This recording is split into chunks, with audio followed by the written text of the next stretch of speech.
आखिर पता चल ही गया कि विक्रम और प्रज्ञान को नींद से जगाने में क्यों हो रही है दिक्कत। इसरो की वैज्ञानिकों ने बताया कि बार बार प्रयास करने के बावजूद प्रज्ञान और विक्रम को जागने में क्यों हो रही दिक्कत। इसरो अब तक विक्रम से संपर्क करने में असफल रहा है। इसरो 30 सितंबर को होने वाले अगले सूर्यास्त तक लैंडर और रोवर के साथ संपर्क स्थापित करने के अपने प्रयास जारी रखेगा। एजेंसी को अभी भी उम्मीद है कि वो विक्रम और प्रज्ञान से संपर्क स्थापित कर लेगी। हालांकि अभी यह अनिश्चित है कि चंद्रयान-3 से संपर्क कब स्थापित किया जाएगा।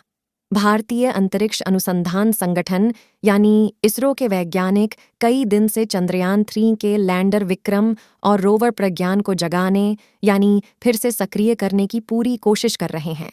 हालांकि उन्हें अब तक इसमें सफलता हासिल नहीं हो पाई है। इसरो को उम्मीद है कि अगर प्रज्ञान फिर से सक्रिय हो गया तो ये अगली चंद्र रात तक काम करता रहेगा। अगर ऐसा हुआ तो ये अगले 6 महीने से लेकर 1 साल तक डाटा भेजता रहेगा। हालांकि अब तक प्रज्ञान और विक्रम ने इसरो के भेजे सिग्नल्स का कोई जवाब नहीं दिया है। आखिर वह कौन सा कारण है जिससे विक्रम और प्रज्ञान सिग्नल इसरो को वापस नहीं भेज रहा है? आइए उसके बारे में विस्तार से जानते हैं। इसरो के मुताबिक प्रज्ञान और विक्रम को धरती के कमांड सेंटर से नहीं जगाया जाना है, बल्कि ये खुद ही चांद पर सूर्य की रोशनी फैलने के बाद सौर ऊर्जा से बैटरी चार्ज होने पर खुद ही जाग जाएंगे। बता दें कि इस समय चांद पर दिन है और धूप पड़ रही है, लेकिन प्रज्ञान और विक्रम की ओर से इसरो को कोई जवाब नहीं मिल पा रहा है। इसके बाद भी इसरो दोनों से संपर्क स्थापित करने की कवायद में जुटा है। जानते हैं कि आखिर क्या-क्या कारण हैं कि इसरो की दोनों को जगाने की हर कोशिश अब तक नाकाम ही हो रही है। चांद पर सामान्य तौर पर रात का तापमान -140 डिग्री सेल्सियस तक नीचे चला जाता है।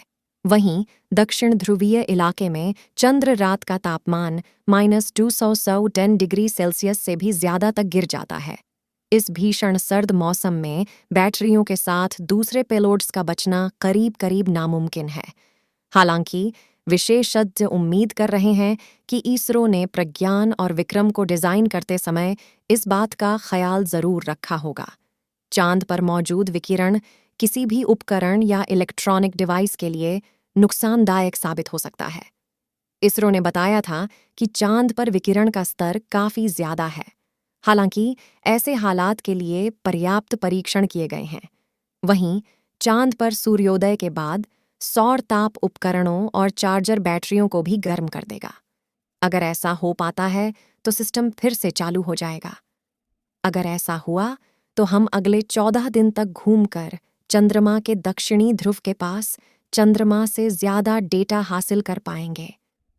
इसरो के पूर्व वैज्ञानिक तपन मिश्रा के मुताबिक रात में चांद के दक्षिणी ध्रुव का तापमान -210 डिग्री सेल्सियस से भी नीचे चला जाता है। इस तापमान पर कोई भी plastic material, carbon power material और कोई भी इलेक्ट्रॉनिक आइटम सही हालत में बचना करीब-करीब नामुमकिन होता है। ये सभी चीजें टूटकर बिखर सकती हैं।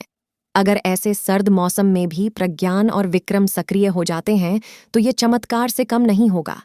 ये ठीक उसी तरह होगा जैसे किसी डीप फ्रीजर से किसी इलेक्ट्रॉनिक आइटम को निकालकर चलाना। इसरो के पूर्व अध्यक्ष एएस किरण कुमार का कहना है कि रात में चांद के दक्षिणी इलाके का तापमान -250 डिग्री सेल्सियस तक गिरने पर बैटरियां खराब हो सकती हैं।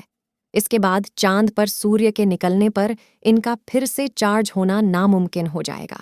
इस तापमान पर बैटरी, इलेक्ट्रॉनिक्स और दूसरे सिस्टम्स का सक्रिय रहना चमत्कार ही होगा। इसरो के पूर्व वैज्ञानिक तपन मिश्रा के मुताबिक सबसे बड़ी बात यह है कि चंद्रयान-3 के लैंडर विक्रम और रोवर प्रज्ञान को चांद पर धरती के 14 दिन के बराबर सक्रिय रहने के लिए ही बनाया गया था। ये उम्मीद पहले से ही थी कि रात में जब चांद पर भीषण सर्दी पड़ेगी तो चंद्रयान के कुछ हिस्से खराब हो सकते हैं। वैसे सफल लैंडिंग के बाद सोने से पहले दोनों ने अपना तय काम पूरा कर दिया है। अब अगर ये दोनों फिर सक्रिय होते हैं तो ये इसरो के लिए बोनस होगा। इससे इसरो को चांद के दक्षिणी इलाके में ज्यादा से ज्यादा शोध कार्य करने की सुविधा मिल जाएगी। इसरो ने प्रज्ञान और विक्रम को 2 और 4 सितंबर को पूरी तरह चार्ज करने के बाद ही स्लीप मोड में डाला था। इसके बाद चांद पर रात शुरू हो गई थी। इस दौरान दोनों को भीषण सर्दी और विकिरण से गुजरना पड़ा।